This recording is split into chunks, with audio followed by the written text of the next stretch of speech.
What it is, what it do, what it be, keep it all the way, Rio. It's your boy, Mr. Malcolm, aka Malcolm Kafele, and this is Addit to the Q. I'm here with Bambihanna.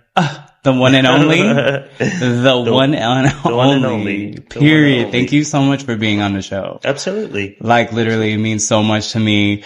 I think, you're spreading hope to a lot of young black men out there with your music. You have this like mix of confidence and vulnerability with you. You know what I mean? I appreciate that. And it shows in your music. So we have a lot to unpack here because he has a lot of music out.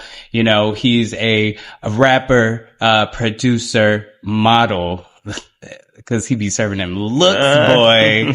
Okay. So, and he has his latest album released, which was King of Hearts, right? Absolutely. Boy, you slapped on that. But listen, he has a whole catalog of music. You're available on all platforms, right? Correct. So Apple Music, Spotify, yeah, Tidal, whatever you want. YouTube Music. So things. So what's your preference? My music. Yeah, like your platform. Apple Music. Apple Music? Yeah, it's just the one I'm used to. Yeah. Everyone's like Spotify. I'm just like, Is it the like playlist or is it what is it? It's the playlist thing. It's not even a playlist. It's more so just, I guess, the comfortability. I'll be honest. Like, I think it's just the comfortability of using it over the years and iTunes and just like the whole, I just never kind of strayed away from it.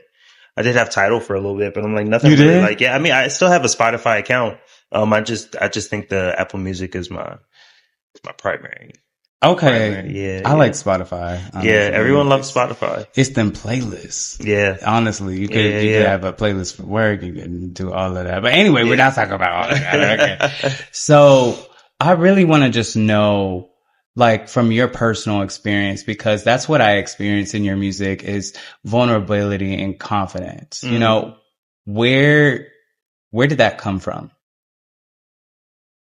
I would say that it was a practice, of kind of just building those two components up. I do still think I struggle with both those things sometimes. But I think over the course of years, especially when it came to being a music artist, just having the audacity and then doing it and then realizing that it wasn't as bad as I thought it was going to be, which gave me the confidence to do it more. And then the confidence to be vulnerable. You know what I mean? I think they both just became like, okay, I did it once.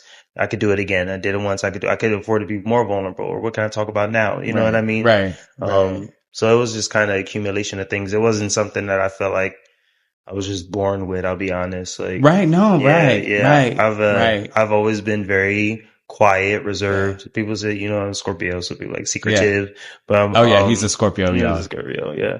But and then confidence. I feel like I've kind of had confidence, but not the confidence I have today. Okay. Is much different than what it used to look like. So, I've heard that confidence is like a skill, that you acquire over time. You have to actually do the thing that you want to do in order to gain that confidence, and I could tell that in your music, well, the way that you're living your life, exploring your own sexuality, exploring, different cities. Where are you from again? South Jersey, Camden, New Jersey. Okay. And then later years, Philadelphia. Yeah. Okay. Yeah. And now you're transitioned to Atlanta, right? Atlanta. Okay. Yes. What do you think about like the music scene out here compared to out there? It's what, I'll be honest, in kind of seeing the trajectory of how things were going during the pandemic, like before I moved, and just the hype, I guess just the amount, I won't say the hype, the opportunity, that I just saw down here was just like, I don't know, something was calling me to it. So in seeing it now, is a lot of variety. And I will say the opportunity is here. It's not that it wasn't up north. But I do think there were certain components that kind of left me feeling capped up north at home. And I don't know if it's just because I was used to it or what, but I would say down here is just like a lot more. It's new opportunities. Yeah, This way, definitely. new Definitely. opportunities. Definitely. And once you get your face out there, And it's a boy. continuation thing. It's a process within itself, but knowing that they're here, Right. is Right. the takeaway. So, Bambiana, right? So when we first met, I told him that, Yes. I'm Native American. So, I believe in spirit animals, right? And he Mm-hmm. was like, I told him, I think that one of my spirit animals is a deer. And he's Mm-hmm. like, that's so Yeah, yeah, yeah, yeah, crazy. Do you yeah. remember I do. that? And finding out both of our names were right, because those who don't know, my name is Malcolm. Both of our Yeah. name is Malcolm. Yeah, Right. yeah, yeah. Right. Clicked Right. immediately. I loved So it. we're twins. Yeah, it's We're twin. I call him twins. twin. We call each other twin. Right. Absolutely. Right. Yeah, so that's why I'm happy to be here. That's why I was like, this is a long time coming. No, literally. Yeah, Thank you we're again. supposed to do this a while ago. Right. I was like, they gonna be so mad when Yeah. they see us on the screen. No, Like, you here now, the fuck? You here now. So, does Bambi, the name Bambiana, so we were talking about, spirit animals at that time, Yes, and what it represented specifically for me, but I really want to know, like, does the word Bambi, like, mean something emotionally for you? Is there a story behind it? I'll be honest, it does now. It does. I do think the way that the name came to me and the way I kind of taken on the name has a slightly different connotation. But as I sit with myself and I think about what my upbringing looked like, Mm-hmm. and just because we've all seen the movie, you know what I mean, Yeah. and what his upbringing looks like, and I'm just Yeah. like, damn, it's not too far off of what a soft young boy who has to be like, who even maybe he's, you know what I mean, a softer young masculine male figure, you know what I mean, Yeah. Mm-hmm. Forced to embody all this masculinity and being this, you know what I mean, and Yeah. going through these things and kind of Yeah. just like getting into his adulthood. Right. Right.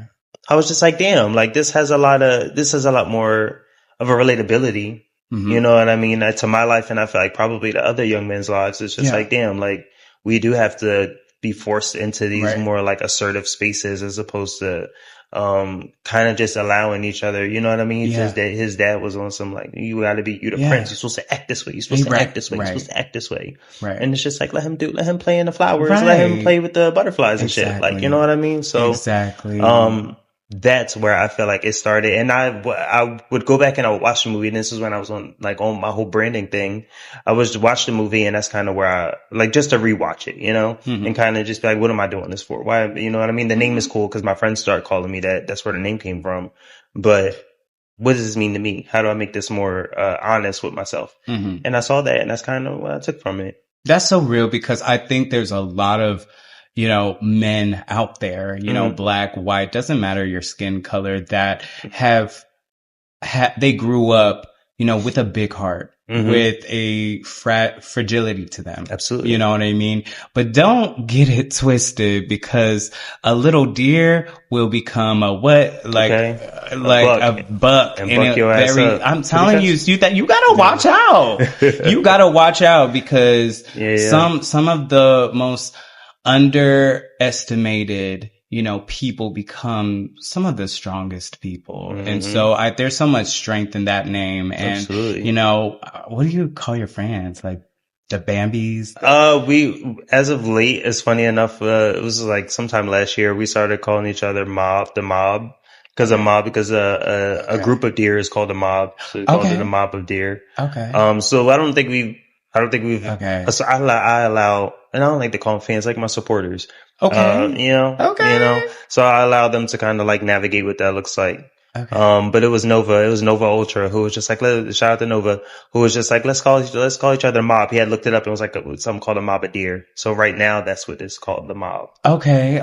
We're the mob. Let's talk about Gallop. Gallop. Yeah. So that was one of the songs that you first showed me too.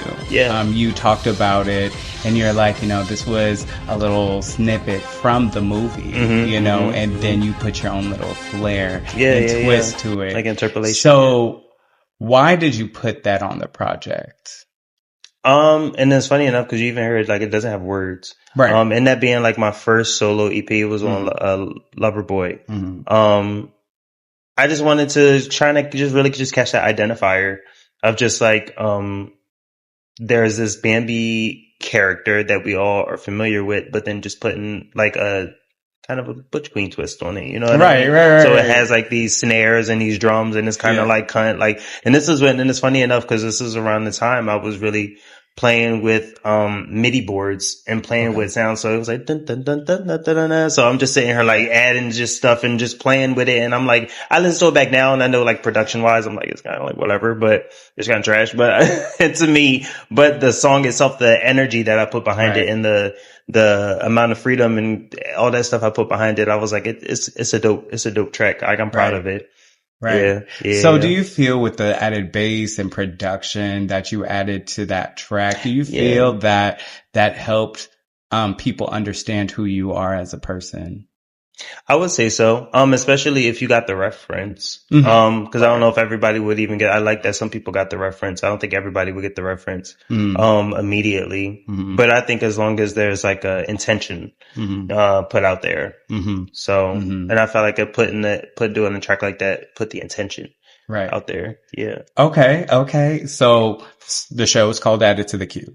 Yeah. You know, so it's all about the playlist. I'm honestly super nosy and I really want to know what's in people's playlists, but I get the chance to talk to great artists like you and ask you specifically what songs you want to add to the queue from your catalog of music. So tell me, which one of your songs are you adding to the queue? Only one. I get to choose one. Everybody asked that. Everybody asked that. I want to know. No. Like, I mean, absolutely not, because the queue is a playlist. Okay. So you know what I mean? Okay. So yeah. Okay. So I would say, I would say Daddy Sweet. Okay. From King of Hearts. Okay, that one was good. Yes. I would say Dark Angels Cry 2 from King of Hearts. Okay. Mr. Nintendo from Retrograde. Of course. Top 3. Okay, I would say Daddy Sweet. Okay. Mr. Nintendo and Already Knew. Hold up. Ooh, don't front like that. I know you love the way I throw it back. You the one I'm waiting on, taking on, but you be penetrating on, damn.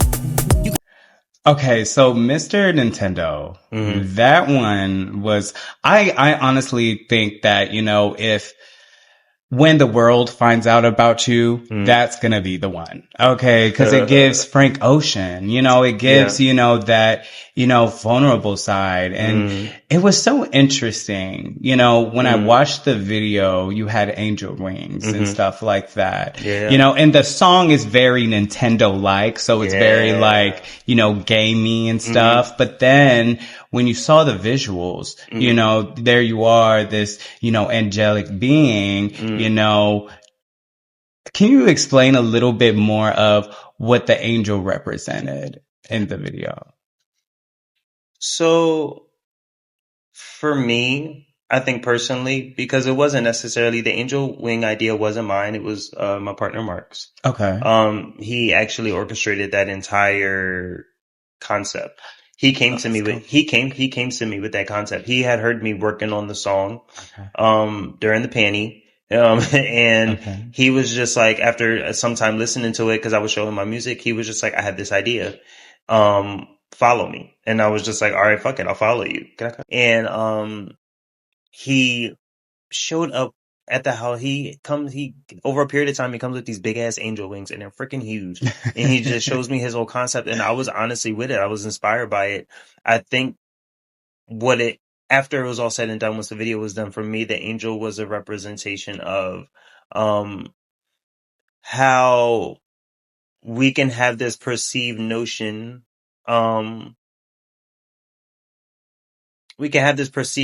about what perfection looks like, maybe. Yeah. And using the angel to identify like what is perfect to us and I guess what's not. if that makes sense. Yeah. You know what I mean? I don't know if I'm Yeah. trying to sound too smart here, but I feel like it has, I feel like it's something along the lines of just like the idea of like perfection, because in the song, it just speaks to,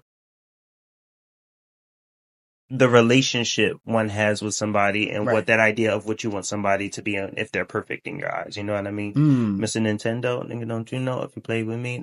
See, so it's like this battle between like I want to fuck with you, but you aren't this like perfect man that I kind of want because you play games. Exactly. You know what I mean? And you're coming into it with like a traditional mindset, like, hey, I want to be cuffed, like, you know what I mean? And right. in the gay community, it's just so, oh Lord, I just, you know, Yeah. I've been caught up in that I really relate with this song because there's like times that I'm pursuing a relationship and I have good morals. I'm doing everything that I can to be the person that I am. Yeah. But then here comes these insecure ass niggas, you know, cheating, you know? Yeah. So it's like they're just playing games and stuff like Or that. just not being committed to the unitedness of like you trying to be something, you know?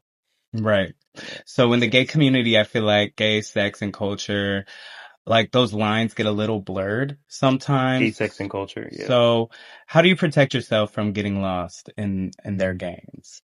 Of sexuality and of like sexuality and the culture. Exactly.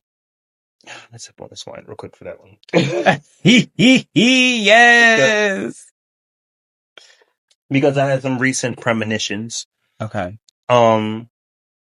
And this is just for me personally. And it's not to say that I don't have I don't have an issue with expressing my sexuality, how I identify, what I, you know what I mean, consider sexy. But I do think as I am getting older, the connotation of reserving the way I present myself, or recalibrating the way I present myself to, because remember you talking about earlier, you asked me about my fit. I was like, I kind of want to just like change my style up a little bit before it's like, you know, and give a little body, but like I ain't afraid to give a little body.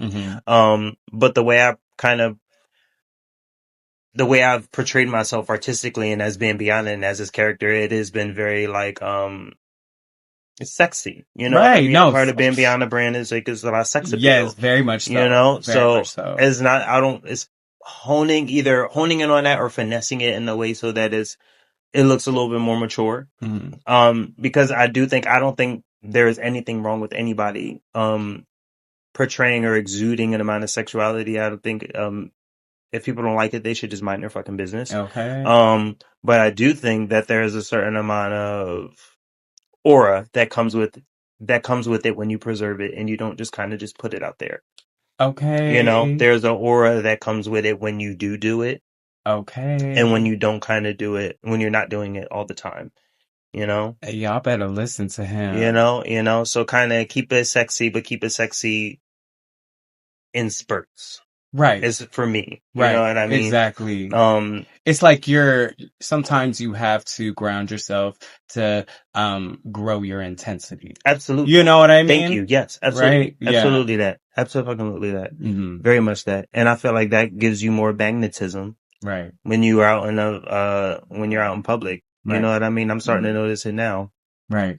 I feel like there's more magnetism, not just the people, but to just certain abundant experiences, opportunities. You know what I mean? You create that for yourself when you kind of just preserve your energy, and you know what I mean? But I guess specifically to being sexy and sex appeal and sexual culture. That's kind of where I'm at with it. He just gave y'all a gem. Y'all better listen to that. Clock in, lock in. I'm telling you. Clock in, lock in. So speaking of sex appeal and all of that, I really want to talk about No Smoke.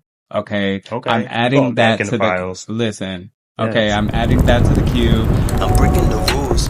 Play with my jewels while I play with his tools. He wanna roll up some Dutches and smash. He wanna come in a rag.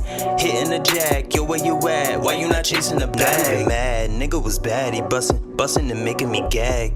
Call him a cab, give him a dab, send him right back to his dad. I'm back. I feel like this shows a totally different side of you. Like I hear the New York, I hear the bars. Your bars are crazy. First of all, I love the way you like melodically change up and stuff like that. Thank you. But you know, the crazy thing is you have that duality. you have that like kind of roughness in your voice sometimes, and then it's like sultry and Oh, sexy. thank you. Like it's giving bad boy, you know? Mm-hmm. And listen, the quotable from that dang song is "I'm not pretty, I'm gorgeous." I literally have been every time I hear that song, I feel so empowered. Like I when love he that. said that. Yeah. So like I feel like that line is filled with so much confidence. So tell me what really inspired that line. That line specifically, okay, so when we were talking earlier about um confidence, Mm-hmm.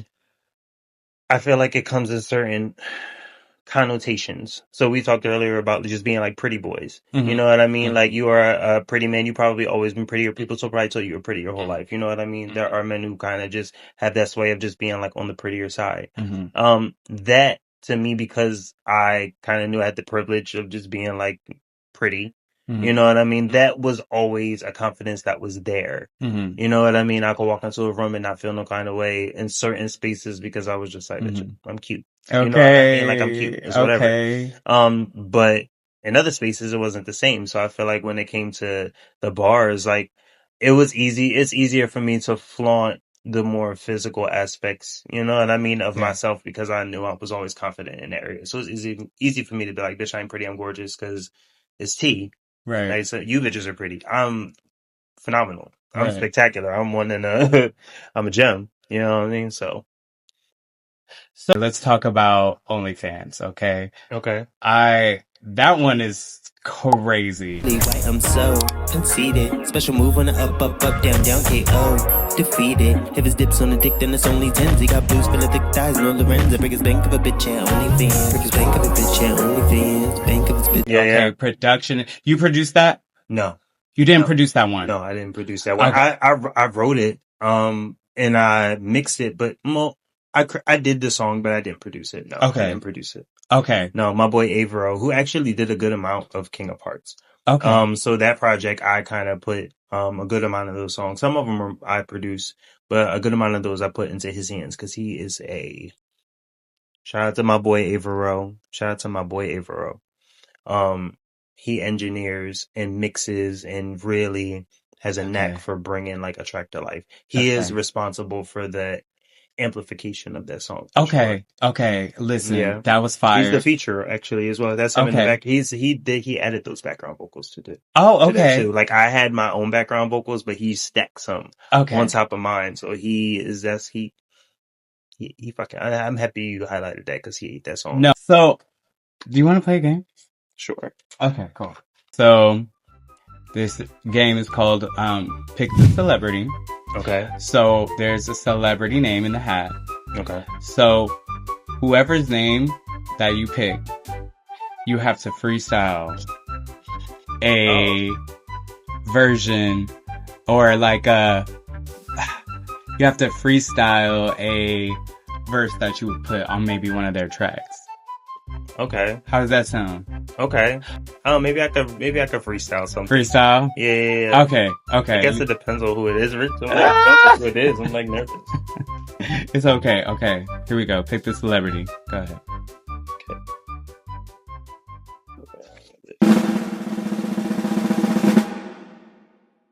50 Cent.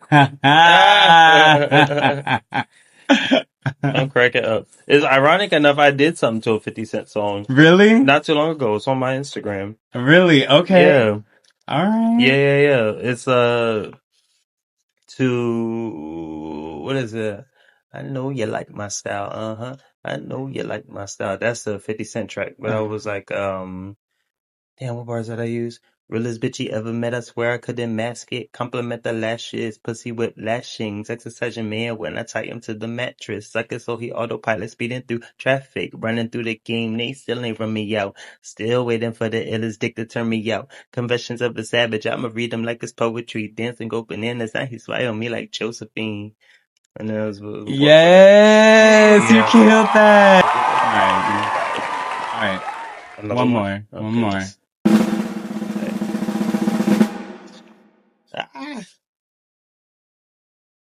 Doja Cat. Ooh. Doja Cat.